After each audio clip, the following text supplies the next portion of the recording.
जो मेरी भक्ति में लीन रहता है वो कभी भी अकेला नहीं होता। ओम नमो नारायणाय।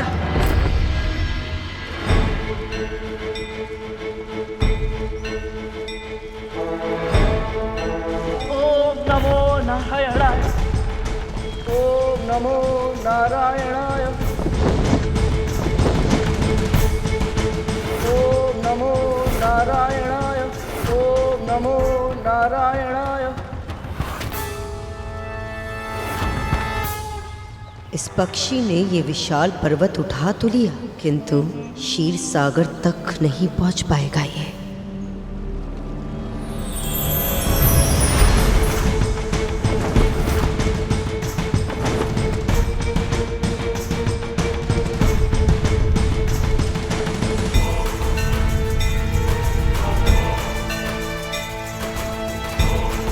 ये असंभव है।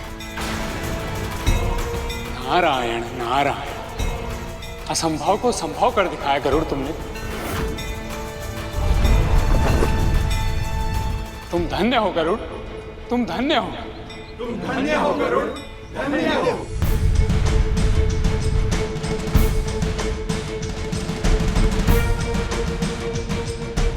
अति उत्तम, अति उत्तम पुत्र।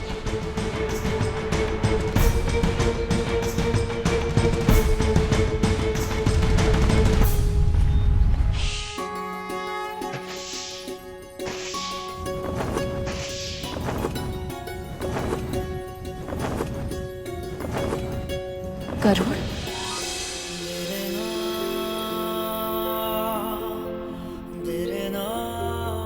आज मुझे ऐसी अद्भुत प्रसन्नता क्यों हो रही है, जैसी आज से पहले कभी नहीं हुई।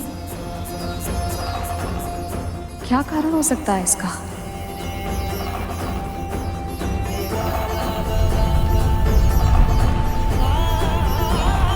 जिस मंदराचल पर्वत को उठाने की कल्पना तक नहीं की जा सकती थी, उस पर्वत को उड़ाकर ले गया ये। लगता है कि बाल खिले ऋषियों का आशीर्वाद फल गया है इसे। सच में एक सहस्त्र इंद्र की शक्ति है इसमें।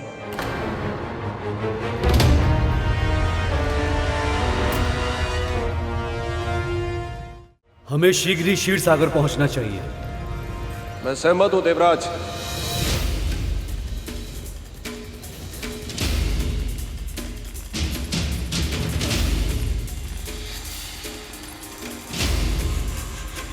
आज सब उस गरुड़ के गीत गा रहे हैं, यहां तक कि इंद्र और असुर सम्राट बलि भी उसकी प्रशंसा करने पर विवश हो गए। कहते हैं सुख बांटने से बढ़ता है और दुख बांटने से कम होता है। आज सबकी दृष्टि में गरुड़ की प्रशंसा देखकर जो दुख हमें हो रहा है वही दुख क्यों ना हम उसके स्वामिनी के साथ भी बांटे तो कैसा रहेगा? वाह, क्या सुझाव दिया है मां। हो सकता है वो इस दास को नियंत्रित करने का कोई मार्ग दिखाए।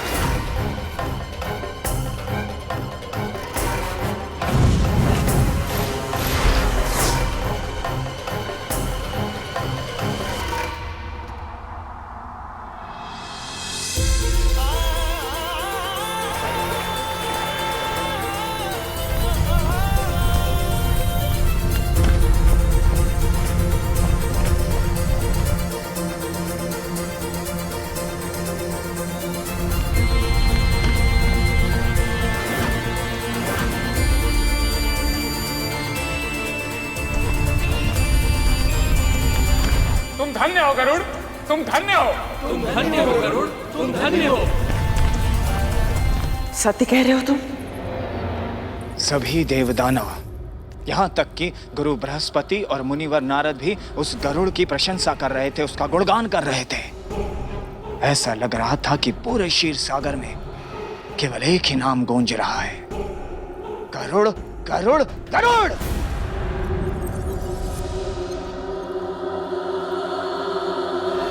मेरे छोटे से पुत्र ने इतना विशाल मंदराचल पर्वत उठा लिया, वो भी अकेले।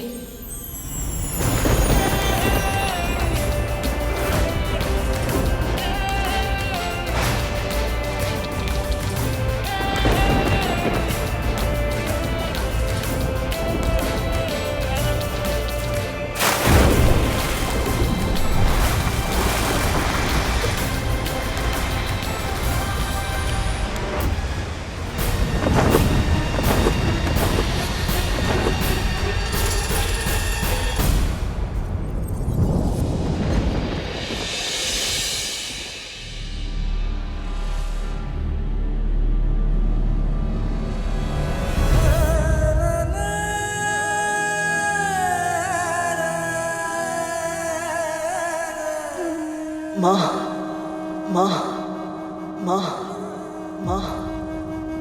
गरुड़,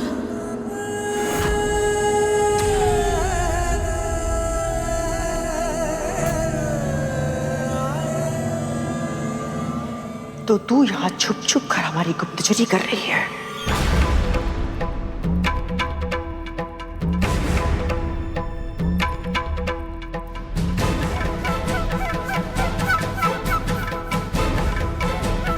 गुप्तचरी? नहीं महारानी, मैं तो आपके लिए ये कुछ फल लाई थी। बस,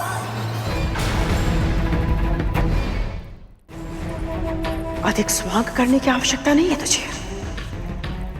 पूरा का पूरा परिवार आलसी है। तेरा एक पुत्र विकलांगता का नाटक करके पहले यहां से चला गया, और तुझे मेरा कार्य करना कठिन लगता है, किंतु उस बूढ़े भिखारी का कार्य करने में तुझे आनंद आता है। और तेरा दूसरा पुत्र जो तुझसे भी अधिक कुटिल है, वो मेरे पुत्रों को अपनी पीठ पर बिठाल कर लेकर गया। एक के बाद एक मेरे पुत्र गिरते रहे, उसे पता ही नहीं चला। और आज इतना बड़ा, इतना भयंकर पर्वत उठाकर वो आनंद से उड़ गया। वाह! मैं सत्य कह रहा हूं विमाता कद्रू, जो पर्वत हम सब मिलकर नहीं हिला पाए, उसे गरुड़ ने अकेले ही उठा लिया। मेरा पुत्र ठीक तो है ना?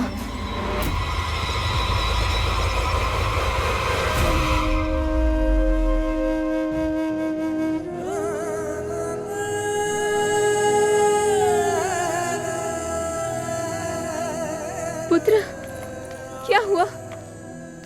तुम ठीक तो हो? पुत्र, आज तुमने बहुत ही बड़ा और महत्वपूर्ण कार्य किया है कि अब तुम्हारी महिमा युगों युगों तक गाई जाएगी।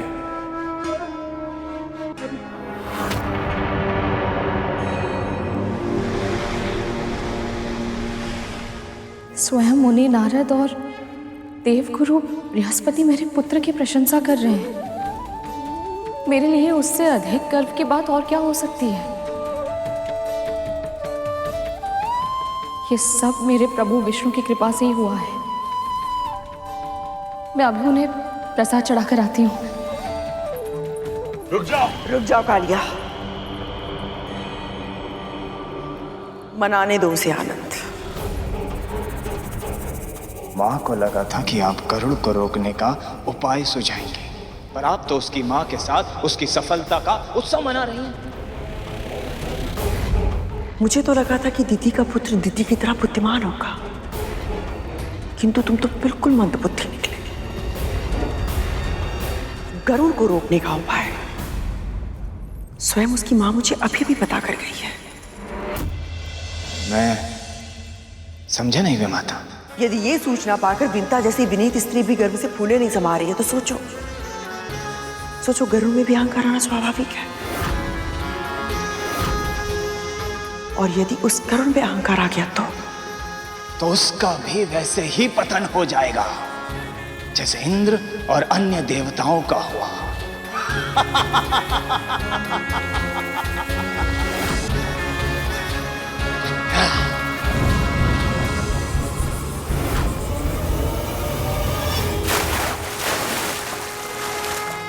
नहीं मुनिवर, ये कार्य तो कैसे पूरा हुआ पता ही नहीं चला, बस सब अपने आप हो गया। इतने भी अधिक विनीत बनने की आवश्यकता नहीं है गरुड़। जो पर्वत हम सब देव और दानव एक साथ मिलकर भी नहीं उठा पाए, उसे तुमने अकेले उठा लिया। तुमने आज तुमने अपने शत्रुओं को अपनी योग्यता से जीत लिया है। इसको किस उद्देश्य से भेजा था और ये कर क्या रहा है?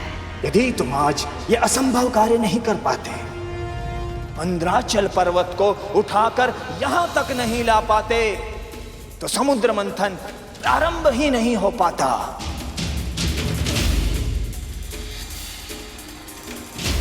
राहु तो गरुड़ को अहंकार की ओर ले जा रहा है। सत्य तो यह है गरुड़ कि इस समुद्र मंथन को संभव बनाया है तुमने, केवल तुमने।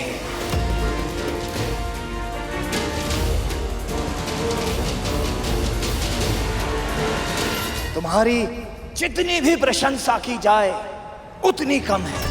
विंतानंदन गरुड़ की, विंतानंदन गरुड़ की, विंतानंदन गरुड़ की, विंतानंदन गरुड़ की, विंतानंदन गरुड़ की, विंतानंदन गरुड़ की, विंतानंदन गरुड़ की, विंतानंदन गरुड़ की, विंतानंदन गरुड़ की, विंतानंदन गरुड़ की, विंतानंदन गरुड़ की, विंतानंदन गरुड़ की। ये क्या? क्या हुआ प्रभु?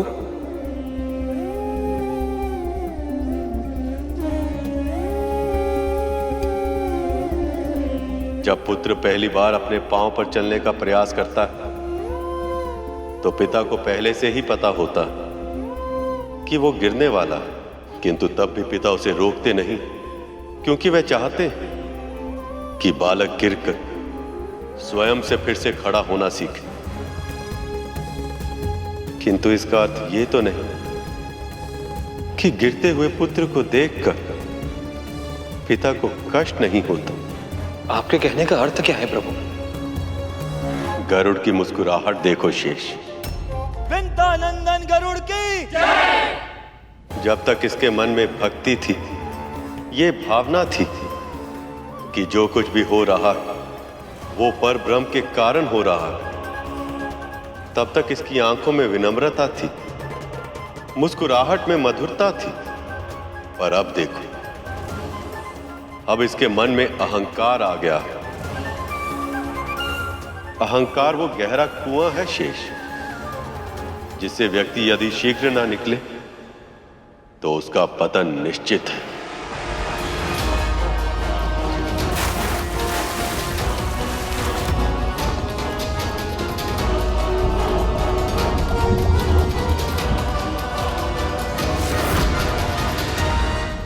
क्या हुआ? ये सब ऐसे शांत क्यों हो गए?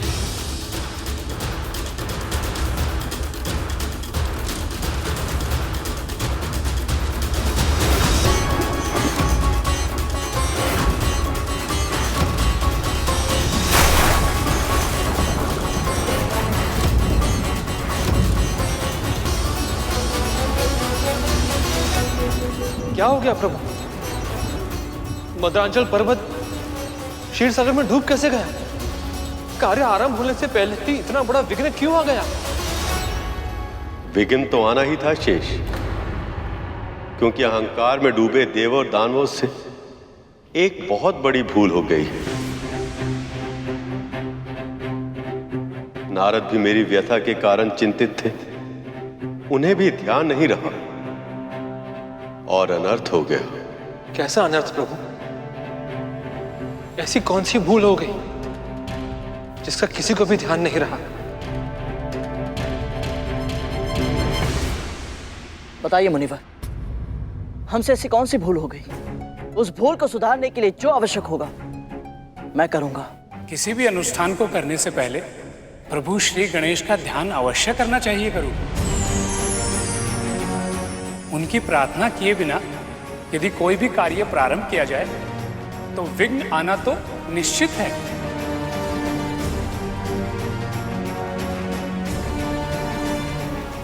गणपति उस पर ब्रह्म के स्वरूप हैं, जिनकी इच्छा से संसार के सभी कार्य संपन्न होते हैं। एक देह में रीढ़ के आधार से लेकर शीश तक 7 चक्र होते हैं। सबसे पहला चक्र है मूलाधार।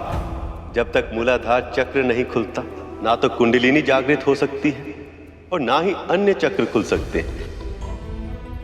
श्री गणेश इस मूलाधार चक्र के स्वामी, वो ही इसे नियंत्रित करते हैं। इसीलिए किसी भी शुभ कार्य के आरंभ में सबसे पहले श्री गणेश का ध्यान किया जाता है। शेष जब तक वो देवों और दानवों को अपना आशीर्वाद नहीं दे देते, इस समस्या का समाधान संभव नहीं है।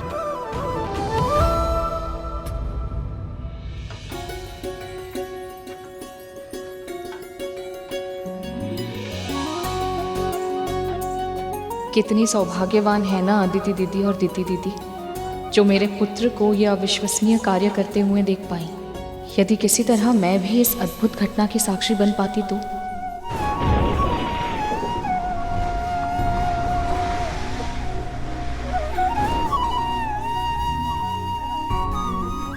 हे प्रभु, आपने मुझे इस कार्य के योग्य समझकर यह अवसर देकर मुझे धन्य बना दिया।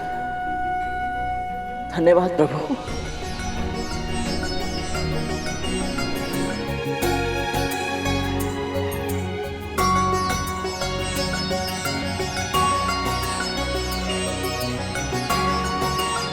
आशीर्वाद दीजिए मां।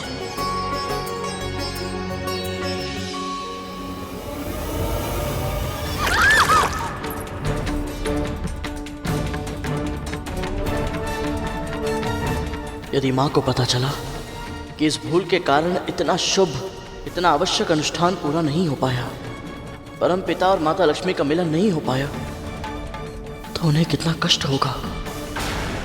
वायु, अग्नि, तुम दोनों का साहस भी कैसे हुआ सेनापति वज्रांग से तर्क वितर्क करने का? क्यों? वायु ने क्या असत्य कहा? क्या तुम असुरों के लिए गणपति पूजनीय नहीं है? परंतु उन्हें निमंत्रित करने का, उनका पूजा करने का प्रमुख दायित्व तुम देवताओं का था, हमारा नहीं, जिसे तुमने नहीं निभाया। तो जाओ।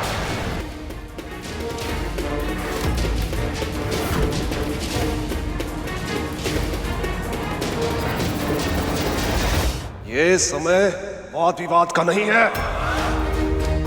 हमें उनका ध्यान करके उनका आह्वान करना होगा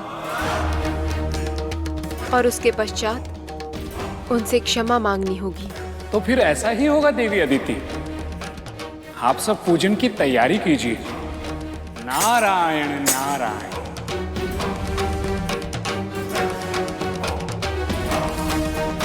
इस पूजा को सफल होना ही होगा। किसी भी मूल्य पर प्रभु गणेश को मनाना ही होगा हमें।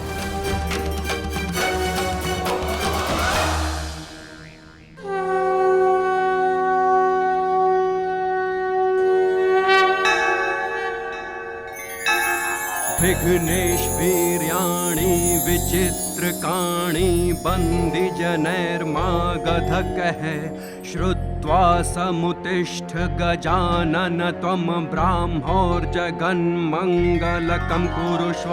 एवं मया प्रार्थित विघ्नराजश्चित्तेन चोत्थाय बहिर्गणेश तं निर्गतं वीक्ष्य नमन्ति देवाः संवादयो योगी मुखास्तथाहम्।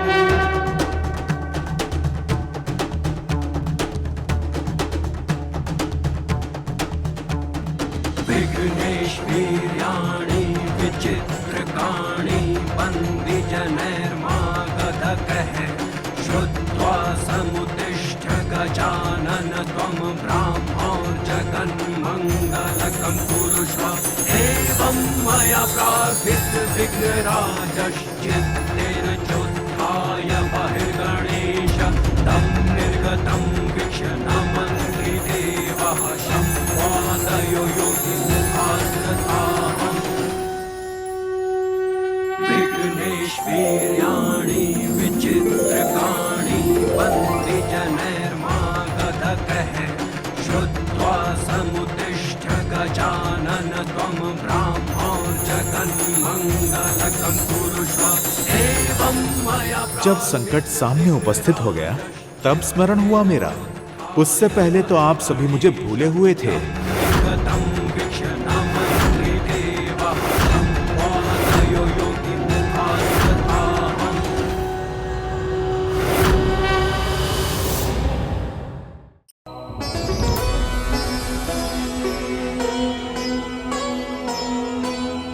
प्रभु गणेश प्रकट तो हो गए, परंतु क्या वो अब देवों और असुरों की प्रार्थना स्वीकार करेंगे? श्री गणेश की लीला केवल श्री गणेश ही जानते हैं। आप सब प्रथम पूज्य को भूल गए। जब संकट सामने उपस्थित हो गया तब स्मरण हुआ मेरा। उससे पहले तो आप सभी मुझे भूले हुए थे।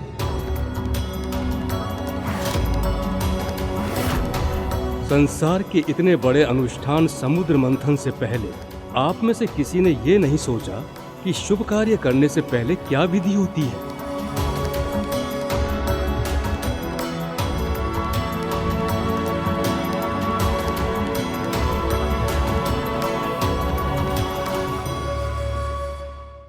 क्षमा कर दीजिए हमें, हमसे बहुत बड़ी भूल हो गई।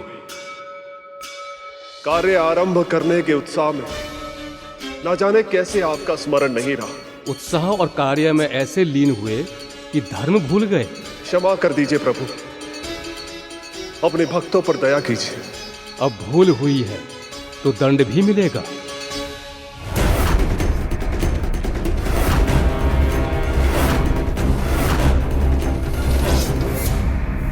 प्रभु, हम पूर्ण विधि विधान से आपकी पूजा करेंगे। देवराज, असुरराज, मेरा मन तो भाव का भूखा है। ये प्रसन्न हो पाता है या नहीं, ये अब आप सबकी पूजा पर ही निर्भर करेगा।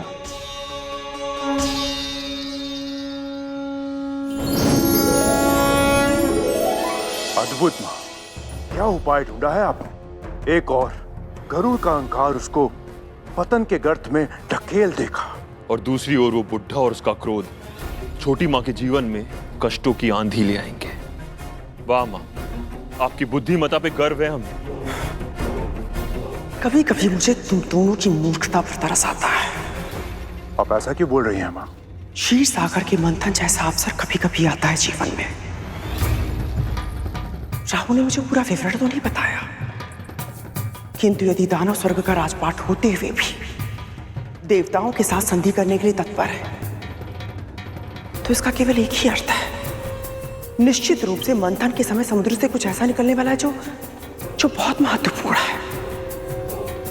उसे पाने के लिए सब होंगे वहां पे, देव भी होंगे, दानव भी होंगे, यहां तक कि ये दासी पुत्र करुण भी होगा। पर मां, शेषनाग भैया तो वही होंगे ना? नारायण के अतिरिक्त उसे कुछ नहीं चाहिए।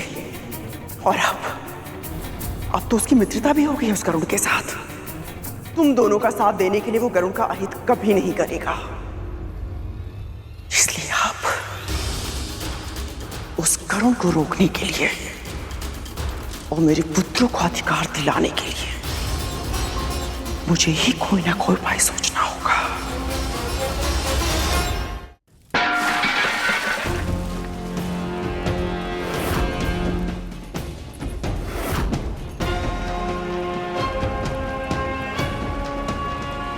ध्यान कहाँ है तेरा?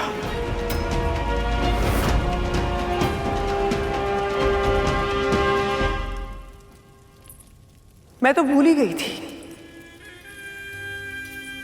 कि तेरा पूरा ध्यान अपने पुत्र और उस बूढ़े पर होगा। ये तो होना ही था। अब स्वच्छ कर इसे। ऐसे देख क्या रही है? तेरी भूल को सुधारने के लिए मुझे किसी और दासी को बुलाना होगा क्या?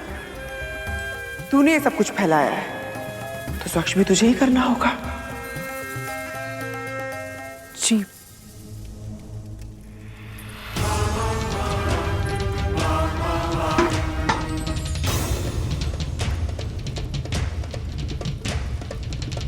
अरे कहाँ रह गई?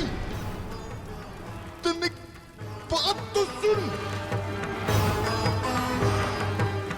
रुक। कहाँ जा रही है? तू यहां से तब तक नहीं जाएगी जब तक रसोई घर पहले की तरह स्वच्छ नहीं हो जाता। कदम भी मत हिलाना यहां से।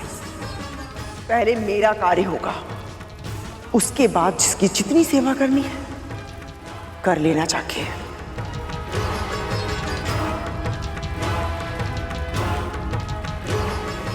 जी महारानी।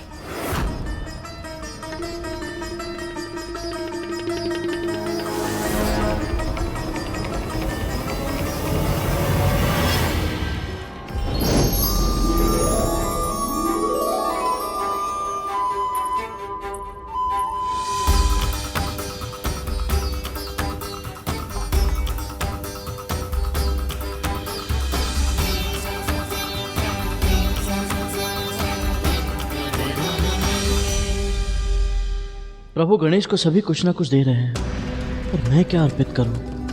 मेरे पास तो कुछ भी नहीं है।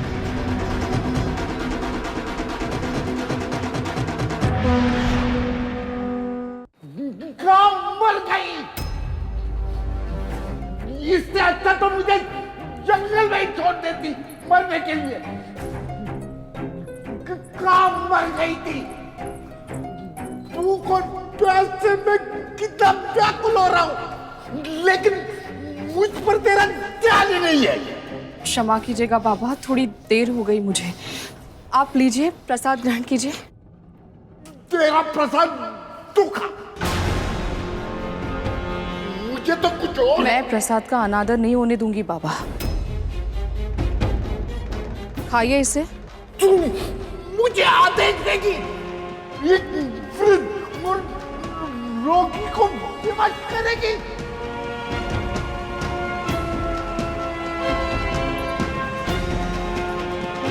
मैं आपका आदर करती हूँ बाबा, पर यह प्रसाद मेरे प्रभु, मेरे आराध्य विष्णु का है, और वो मेरे लिए सबसे बड़े, सबसे महान है। इसलिए इस प्रसाद को तो आपको ग्रहण करना ही पड़ेगा। मेरी कुटिया में मेरे प्रभु के प्रसाद का अनादर नहीं होगा बाबा, और आप इस प्रसाद की महिमा को नहीं जानते। हो सकता है इसे खाने के बाद आपका रोग ठीक हो जाए।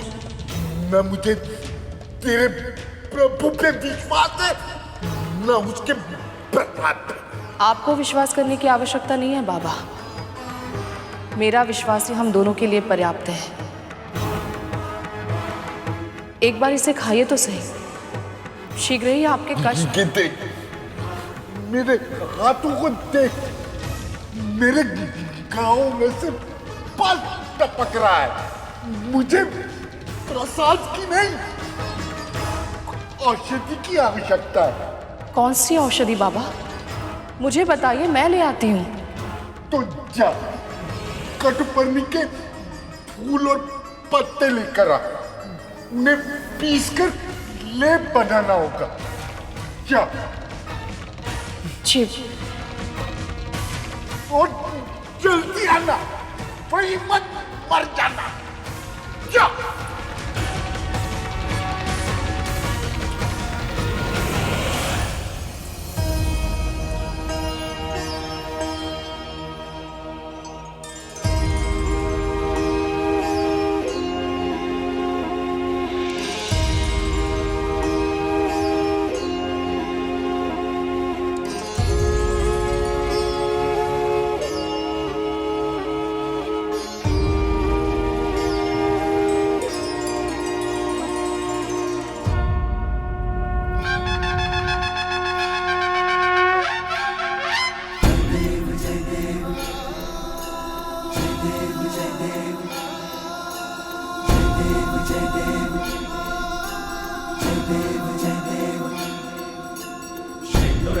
चढ़ायो अच्छा गजमुख को, दो दिन लाल विराजे सुध गौरी हर को, नाथलिए गुड़ लड्डू साई सुरवर को, महिमा कहे न जाए लागतो पद को। जय देव जय देव जय देव जय देव, जय जय श्री गणराज विद्या सुखदाता, धन्य तुम्हारो दर्शन मेरा मन रमता। जय देव जय देव नमामि देवा नमामि देवा, जय गणराजा नमामि देवा, दया करो हे मंगल देवा, जय गणराजा नमामि देवा,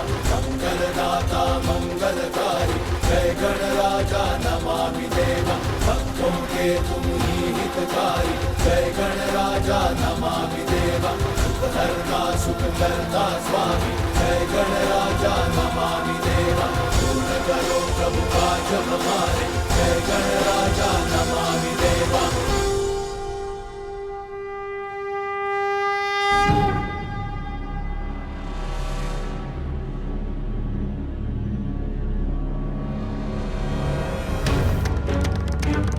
क्या हुआ प्रभु? हमारी पूजा में कोई कमी रह गई क्या? मेरी सबसे प्रिय वस्तु तो आप सबने अर्पित ही नहीं की। उसके बिना पूजा संपन्न नहीं होगी और मैं आशीर्वाद नहीं दे पाऊंगा।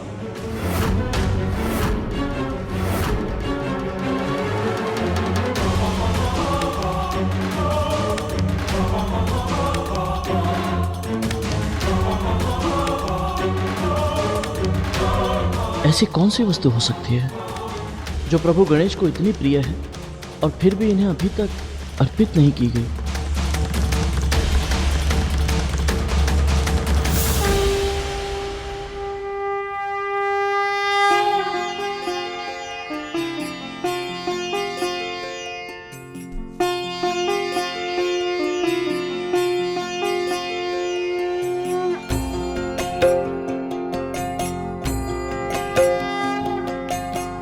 माँ, प्रसाद में इतने अच्छे लड्डू है तो फिर ये घास क्यों? क्योंकि ये कोई साधारण घास नहीं है गरुड़, ये दुर्वा है, प्रभु गणपति को सबसे अधिक प्रिय है।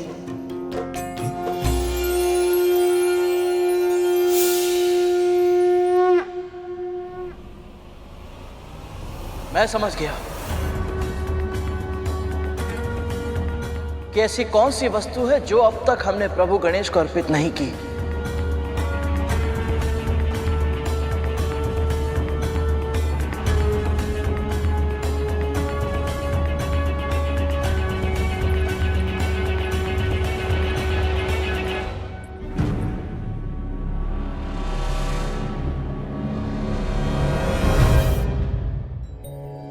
तो आपने प्रसाद ग्रहण कर ही लिया। प्रसाद होगा तेरे लिए, मेरे लिए तो खीर है।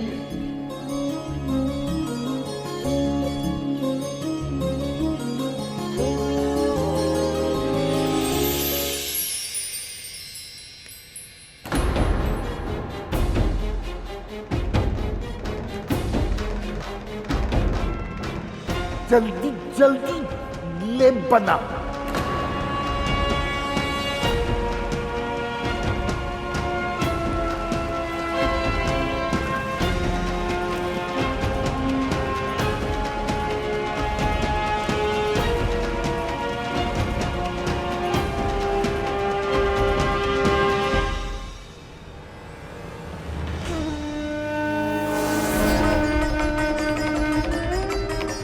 जैसा समझ रहे हो वैसे नहीं है ये बाबा। हम ये बाबा जो भी कहता है और जो भी करता है उसके पीछे कोई ना कोई उद्देश्य होता है। नुमल चुप हो जाओ, तुम कितनी बात करते हो। तक्षकालिया, तुम दोनों को विंता पर पैनी दृष्टि रखनी होगी। इसके पल पल की सूचना चाहिए मुझे। जी मां।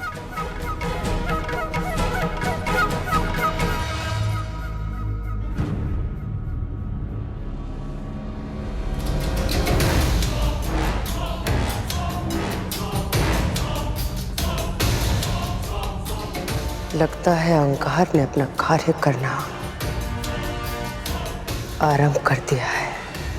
इसे क्या लगता है माँ, जो गणेश इतनी सारी वस्तुओं से प्रसन्न नहीं हुए वो इस साधारण सी घास से प्रसन्न हो जाए?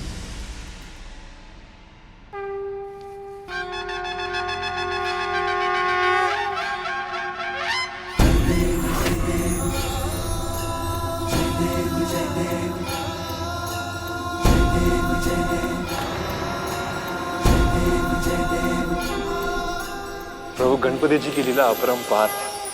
तरह तरह की वस्तुएं उन्हें प्रसाद में चढ़ाई गई, पर वे उनसे प्रसन्न नहीं हुए और साधारण दुर्वा से प्रसन्न हो गए। भगवान सदैव साधारण वस्तु से ही प्रसन्न होते हैं शेष, क्योंकि उनके लिए वस्तु से अधिक मूल्य उसे अर्पित करने वालों की भावनाओं का होता। ऋषि मुनियों ने यह ज्ञान सामान्य जनमानस के हित के लिए दिया, ताकि किसी को यह भ्रम ना हो कि भगवान को प्रसन्न करने के लिए अधिक धन धान्य की आवश्यकता होती है। मैं कंदली के एक फल से भाव विभोर हो जाता हूं। लक्ष्मी पुष्प पाके खिल उठती हैं। महादेव शिव बेल पत्र से आनंद पा जाते हैं। देवी पार्वती केवल सिंदूर से प्रसन्न हो जाती हैं। उसी प्रकार गणपति के हृदय में स्थान पाने के लिए केवल दुर्वा घास ही पर्याप्त है। अद्भुत प्रभु, भगवान की भक्ति पर केवल धनवानों का ही पहरा ना हो, निर्धन भी बिना किसी भेदभाव के अपने आराध्य से आशीर्वाद पा सके। इसका कितना सुंदर प्रबंध किया है ऋषि मुनियों ने। इनके ज्ञान को और भगवान की साध्यता को कोटि कोटि प्रणाम। पूजा संपन्न हुई, मेरा मन प्रसन्न हुआ। अब बताइए, क्या इच्छा है आप सबकी? प्रभु, आप तो सब कुछ जानते हैं। कितने कष्टों के बाद क्षीर सागर को मथने के लिए मथनी यहां तक आ पाई थी, पर पता नहीं कैसे वो मथनी समुद्र में डूब गई। प्रभु, बस यही आशीष चाहिए आपसे। मथनी को ऊपर लाना कैसे संभव होगा, ये बता दीजिए प्रभु, ताकि मंथन शीघ्र आरंभ हो सके। क्षीर सागर का मंथन विचारों के मंथन की तरह होता है। जैसे विचारों को मथने के लिए पहले मस्तिष्क को स्थिर करने की आवश्यकता होती है, वैसे ही क्षीर सागर को मथने के लिए पहले इस मथनी को स्थिर करना होगा।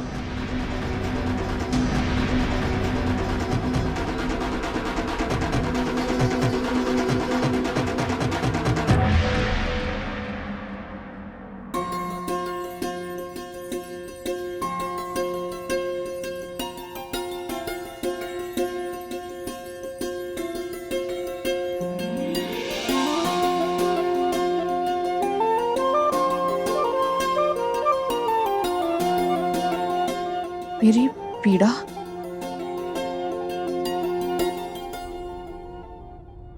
अद्भुत बाबा,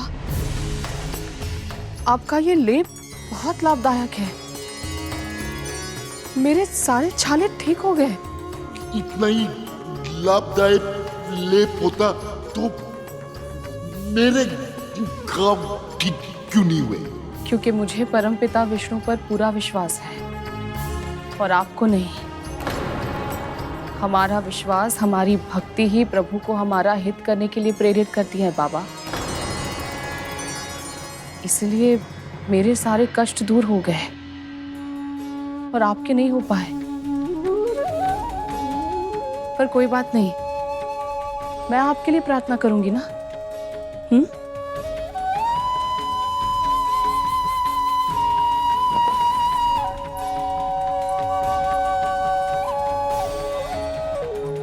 कितनी भोली हो तुम विंता। ये भी नहीं जानती कि तुम्हारे कष्टों को दूर करने वाला मैं ही हूं। ये तो गुरु दत्तात्रेय है ना प्रभु? तो तुमने भी पहचान ही लिया शेष। हाँ, ये गुरु दत्तात्रेय ही 12 सहस्त्र वर्षों तक इन्होंने घनघोर तपस्या करके अभूतपूर्व सिद्धियां प्राप्त की हैं। तब तो इनके दर्शन करके मैं धन्य हो गया। परंतु ये विंता माँ के यहां क्यों आए हैं? और बात बात पर इन्हें ऐसे प्रताड़ित क्यों कर रहे हैं? जिसे तुम प्रताड़ना कह रहे हो शेष, ये जीवन की चुनौतियां हैं। सिद्ध गुरु समय समय पर साधारण जनों को ये चुनौतियां देते हैं ताकि उनकी भक्ति की परीक्षा हो सके और कष्टों की अग्नि सहकर उनकी भक्ति और भी दृढ़ हो सके। मुझे पूर्ण विश्वास है शेष, यदि देवी विंता इस परीक्षा में सफल हुई तो गुरु दत्तात्रेय के आशीर्वाद से न केवल उनके जीवन के कष्ट समाप्त होंगे, बल्कि उनके दोनों पुत्रों अरुण और गरुड़ के जीवन में भी सुख की वर्षा होगी। प्रभु, आपकी कृपा से विंता मां को इनका आशीर्वाद प्राप्त होना आरंभ हो गया है। फिर कैसे प्रभु? तुम मथनी तो ले आए गरुड़, पर यह भूल गए कि इस मथनी के नीचे भी कुछ होना चाहिए जो स्थिर हो, ठोस हो, जो इसका भार भी सह ले और इससे घूमने में सहायता भी कर पाए। प्रभु, ऐसी वस्तु कहाँ मिलेगी जो इसे स्थिर रखते हुए भी घूमने में सहायता कर पाए? आप मुझे बताइए, मैं इसी क्षण जाऊंगा और उस वस्तु को यहाँ ले आऊंगा। जब मैं पूरा मंदराचल पर्वत ला सकता हूँ तो मैं मथनी के लिए डोर भी लाऊंगा।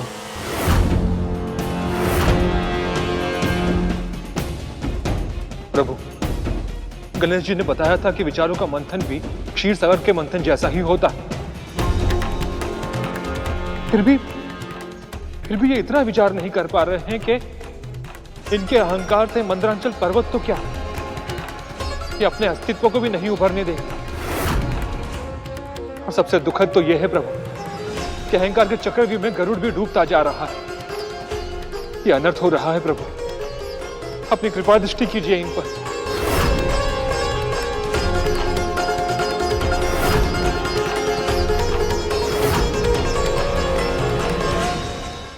पक्षीराज गरुड़ के साहस भरे कारनामे देखने के लिए चैनल को सब्सक्राइब करें और साथ ही बेल आइकॉन दबाना न भूलें।